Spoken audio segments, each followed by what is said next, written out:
అందరికీ నమస్కారం. యథావిధిగా ఫిబ్రవరి 1వ తేదీన ఆర్థిక మంత్రి జాతీయ స్థాయిలో బడ్జెట్ను ప్రవేశపెట్టారు. ఈ మధ్యకాలంలో ఫిబ్రవరి 1న ఈ బడ్జెట్ను ప్రవేశపెట్టడం ఆనవాయితీ అయింది. అదే ఆనవాయితీని ఆదివారం కొనసాగించారు. అభినందించాలి. ముందుగా అది చెప్పాల్సింది ఏంటంటే, బడ్జెట్ అంటే ఏదో అద్భుతాలు జరుగుతాయని, గొప్ప హెడ్లైన్స్ వస్తాయని, ప్రతిరోజు మరి చాలా అనూహ్యమైనటువంటి సంఘటనలు జరుగుతాయని మనం అనుకుంటున్నాం. అదేం కాదు. బడ్జెట్ అంటే ప్రభుత్వం లెక్కలు మన ముందు పెడుతుంది. ఆదాయం ఎంత వస్తుంది, ఖర్చు ఎంత వస్తుంది, ఎలా ఖర్చు పెడుతున్నాం, ఏం జరుగుతోంది, ఏ మార్పులు తెస్తున్నాం అని చెప్పని.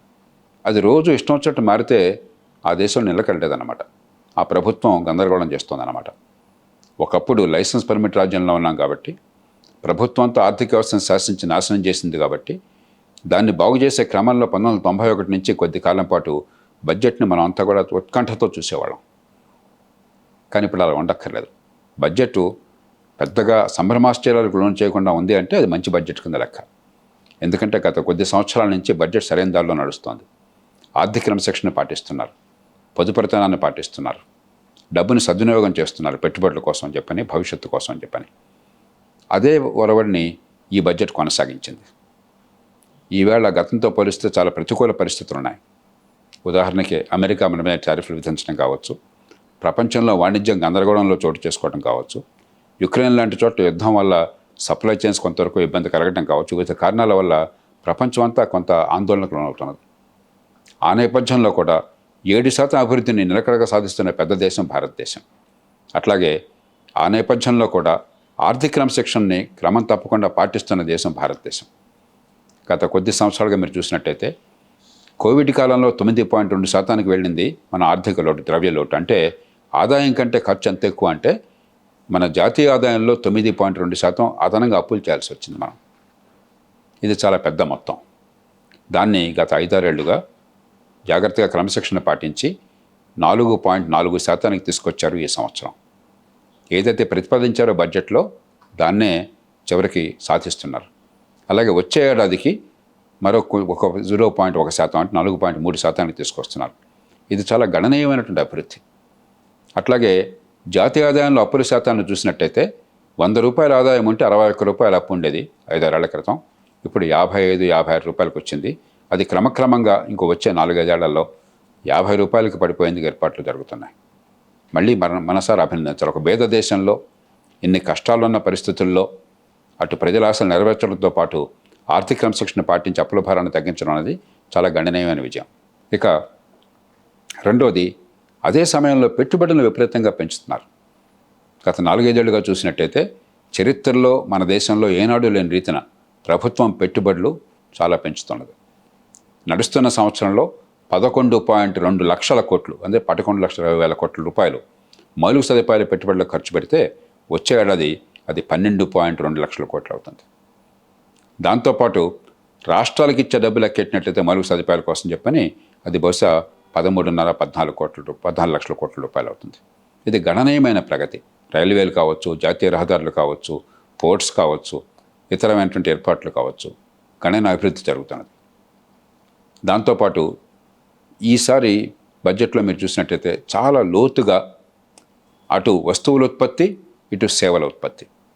వస్తువుల ఉత్పత్తిలో హై ఎండ్ అంటే ఎక్కువ విలువ గలవి, ఆధునిక సాంకేతిక విజ్ఞానానికి పనికొచ్చేవి, వాటి ఉత్పత్తిని పెంచడం, ఎగుమతులు పెంచడం కోసం ఏం చేయాలని చెప్పినది. అలాగే సేవల ఉత్పత్తిలో భారతదేశం ఎప్పుడు కూడా మంచి స్థానంలో ఉంటున్నది.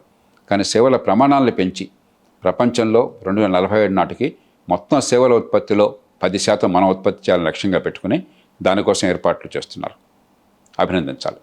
ఇక మూడోది, చిన్న పట్టణాల మీద కొంతమేర దృష్టి పెడుతున్నట్టు కనిపిస్తున్నారు. నా దృష్టిలో అది చాలదు, కానీ కేవలం మహానగరాల మీద మాత్రమే కాకుండా దృష్టిని చిన్న పట్టణాల మీద దృష్టి పెడుతున్నారు.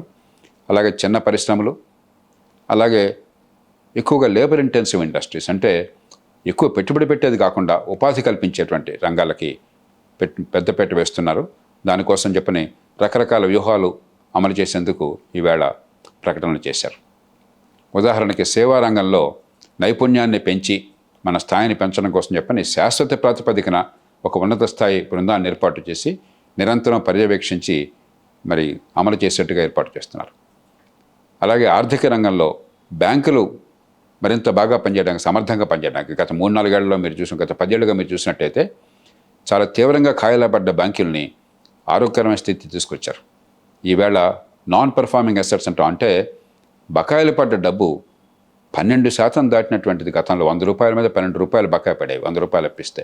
ఇవాళ 2.2% దించేశారు. మరింత బాగు చేయడానికి, భవిష్యత్తులో బ్యాంకింగ్ బాగుండటానికి కోసం కూడా ఒక బ్యాంకింగ్ రంగంలో అగ్రస్థాయి నిపుణుల బృందాన్ని ఏర్పాటు చేస్తున్నారు. ఇక మరొకటి సంతోషించదగ్గ విషయం ఏంటంటే, పన్నుల విషయంలో ఇప్పటికి కూడా ఇబ్బందులు పెడుతున్నారని, చీకాకులు పెడుతున్నారని, అలాగే పెట్టుబడులు వ్యాపారం విషయంలో పెట్టుబడి పెట్టే వాళ్ళకి చాలా ఇబ్బందులు కలగజేస్తున్నారని, పెట్టుబడి పెడితే పాపం అనిపిస్తోంది చెప్పని చాలామంది ఫిర్యాదులు ఉన్నాయి. చాలా మేరకు ఈజ్ ఆఫ్ డూయింగ్ బిజినెస్ అంటాం, వ్యాపారం చేయడానికి ఈ అడ్డు తొలగించడము, ఇబ్బందులను తొలగించడం, చిన్న చిన్న సమస్యలకి పెద్ద నేరాలుగా చిత్రించడం వదిలేసి డీక్రిమినలైజేషన్, అంటే నేరాలుగా కాకుండా ఏమైనా అవసరమైతే పెనాల్టీతో వదిలేయటము, ఇలాంటివి. అలాగే కోర్టులకు వెళ్ళాల్సిన అవసరం లేకుండా, లిటిగేషన్ అవసరం లేకుండా పరిష్కారం అయ్యేందుకు ఏర్పాట్లు చేయటము చాలా గణనీయంగా ఈ బడ్జెట్లో ఏర్పాట్లు చేశారు. ఆర్థిక మంత్రి చాలా సవివరంగా ప్రస్తావించారు. లోతుకి వెళితే చార్టర్డ్ అకౌంటెంట్లు వారు మరెన్నో విషయాలు లోతు కనుక్కోగలరు. మనం తెలుగు వాళ్ళం మరింత సంతోషించాలి. 7 హైస్పీడ్ రైల్ నెట్వర్క్స్ పెట్టే ఏర్పాటు ఉంటే దానిలో 3 తెలుగు ప్రాంతాలకు పాత్ర ఉన్నది. పూణే నుంచి హైదరాబాద్కి, హైదరాబాద్ నుంచి బెంగళూరుకి, హైదరాబాద్ నుంచి చెన్నైకి. హైదరాబాద్ నుంచి బెంగళూరు అంటే రాయలసీమ ద్వారా పోతుంది, హైదరాబాద్ నుంచి చెన్నై అంటే కోస్తాంధ్ర ద్వారా పోతుంది. కాబట్టి ఆంధ్రప్రదేశ్, తెలంగాణ ఇద్దరికి కూడా బాగా లాభం వచ్చేట్టుగా మనకు హైదరాబాద్ నడిబొడ్డున ఉంది. కాబట్టి మరి చెన్నై, హైదరాబాద్, బెంగళూరు, ముంబై ఈ 4 లింక్ వచ్చేట్టుగా మనకు ఏర్పాటు చేస్తున్నారు. అంతవరకు మనం సంతోషించాలి. 16వ ఆర్థిక సంఘం ఇచ్చినటువంటి నివేదికను ఆమోదించారు. గతంలో లాగానే 41% నిధుల్ని, అంటే జాతీయ స్థాయిలో ప్రభుత్వానికి వచ్చేటువంటి పన్నుల ఆదాయంలో 41% రాష్ట్రాలకు పెడుతుంది. అది కాకుండా కేంద్ర ప్రతిపాదిత పథకాలు, అట్లాగే పెట్టుబడుల కోసం ఇచ్చేటువంటి వడ్డీ లేని రుణాలు, ఈ మొత్తం కలిపితే దాదాపుగా 54% మొత్తం జాతీయ స్థాయిలో వస్తున్న ఆదాయంలో రాష్ట్రాలకు పంపిణీ జరుగుతుంది. కొద్దిపాటిగా మార్పులు చేర్పులు వచ్చిన ఏ రాష్ట్రానికి ఎంత వస్తుందన్న విషయం ఈ మధ్య చర్చ జరుగుతుంది. కొద్దిపాటిగా మార్పులు చేర్పులు వచ్చినాయి. మొత్తం మీద చూస్తే దక్షిణాది రాష్ట్రాలు, పశ్చిమాన రాష్ట్రాలు మాకు ఆదాయం ఎక్కువ వస్తున్నది, పన్నులు ఎక్కువ కడుతున్నాం, కానీ పంపిణీ మాత్రం పేద రాష్ట్రాలకు ఎక్కువ జరుగుతుందని చెప్పిన బాగా ఆందోళన చేస్తున్నాయి. కొంతమేరకు ఈ దక్షిణాది, పశ్చిమ రాష్ట్రాలకి కొంత పెరిగే ఏర్పాటు జరిగింది. ఆ మేరకు పేద రాష్ట్రాలు, ఉత్తరాదిలోని పెద్ద రాష్ట్రాలకి ఈ ఆర్థిక సంఘం నుంచి వచ్చే నిధులు కొంచెం తగ్గుతాయి. దాంతోపాటు స్థానిక ప్రభుత్వాలకి వచ్చే ఏడాది 101,000 కోట్ల రూపాయలు నిధులు మంజూరైనాయి. ఈ సంవత్సరం 80,000 కోట్లు ఉండగా 20% పెరుగుతున్నది. అంటే స్థానిక ప్రభుత్వాలకు ఆర్థిక సంఘం ఇచ్చే నిధులు గతంలో ఉన్న సాంప్రదాయాన్ని కొనసాగిస్తున్నారు. మరి సమస్యలు ఏమిటి? నా దృష్టిలో 2 సమస్యలు కనిపిస్తున్నాయి. మొట్టమొదటిది, ప్రభుత్వ రంగ సంస్థల్లో ఒక దాదాపు 70 లక్షల కోట్ల రూపాయలు దానిలో పడిపోయినది. మన డబ్బు, ఈ దేశ ప్రజల డబ్బు. అది ప్రభుత్వ రంగంలో కొనసాగడం చేత వ్యాపార అభివృద్ధి జరగడం లేదు. మనకేమో అవసరం కొద్దీ అప్పుల భారం పెరుగుతుంది. మన వనరులు, మన ఆస్తులు ఉంటే ఆస్తులను పూర్తిగా వినియోగం చేసుకోవాలని చెప్పంటే ప్రైవేట్ రంగంలో పోటీ ఉంటే దాని విలువ పెరుగుతుంది. దానివల్ల ఉపాధి పెరుగుతుంది, ఆర్థిక వ్యవస్థ పెరుగుతుంది, దానివల్ల మరి ఆర్థిక అభివృద్ధి పెరుగుతుంది. అట్లా అప్పుల భారం మనకు తగ్గుతుంది, ప్రభుత్వ ఆర్థిక వ్యవస్థ మరింత బలంగా ఉంటుంది, సంక్షేమాన్ని పెంచవచ్చు, పెట్టుబడులను పెంచవచ్చు. కానీ దానికి గట్టి ఏర్పాటు జరిగినట్టుగా ఏం కనిపించటం లేదు. రెండోది, తృతీయ, ద్వితీయ స్థాయిలో ఉన్న నగరాల ప్రస్తావన అయితే వచ్చింది, కానీ గట్టిగా పట్టుదలతో తక్కువ నైపుణ్యం ఉన్నటువంటి వాళ్ళకి, తక్కువ ఆదాయం వచ్చే వాళ్ళకి, 190 మంది రెక్కాడితో డొక్కాడిన వాళ్ళకి, అసంఘటిత రంగంలో ఉన్న వాళ్ళకి ఉపాధిని కలిగించడం ప్రధాన లక్ష్యంగా ఒక వ్యూహం పెద్దగా కనిపించట్లేదు. ఈ దేశంలో అభివృద్ధి ఫలాలు అందరికీ అందాలని చెప్పంటే అసంఘటిత రంగంలో నిరుపేదలు, రెక్కాడితో డొక్కాడనే వాళ్ళు, వారందరినీ కూడా అభివృద్ధిలో భాగస్వాములను చేయాలి, ఉపాధి కలిగించే ఏర్పాట్లు కావాలి. అంటే చిన్న చిన్న పట్టణాల్లో మనకున్న సదుపాయాలను మరింత మెరుగుపరిచి అక్కడ ఆర్థిక అభివృద్ధి కేంద్రాలుగా మార్చి ఉపాధిని కలిగించాలి. ఇక జాతీయ స్థాయిలో ఎన్ని ప్రయత్నాలు చేసినా కూడా సమస్య ఉన్నది అక్కడ కాదు, రాష్ట్రాల్లో. ఆర్థిక క్రమశిక్షణ కావాలి రాష్ట్రాల్లో.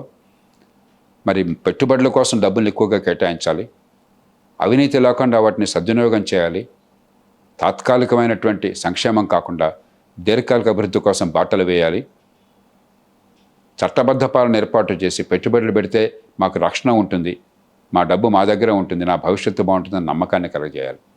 ఇవన్నీ రాష్ట్ర స్థాయిలో ఉన్న అంశాలు రాజ్యాంగం ప్రకారం. ఈవేళ రాష్ట్ర ప్రభుత్వాలు ఆ రాష్ట్ర ప్రజల భవిష్యత్తుకి పూర్తిగా భరోసా ఇవ్వాలి. ఎందుకంటే రాష్ట్ర ప్రజల భవిష్యత్తు రాష్ట్రం చేతుల్లో, ముఖ్యమంత్రుల చేతుల్లో ఉంది, ఢిల్లీ చేతుల్లో లేదు. జాతీయ స్థాయిలో బడ్జెట్లు, జాతీయ స్థాయిలో విధానాలు మంచివే, అవసరమే.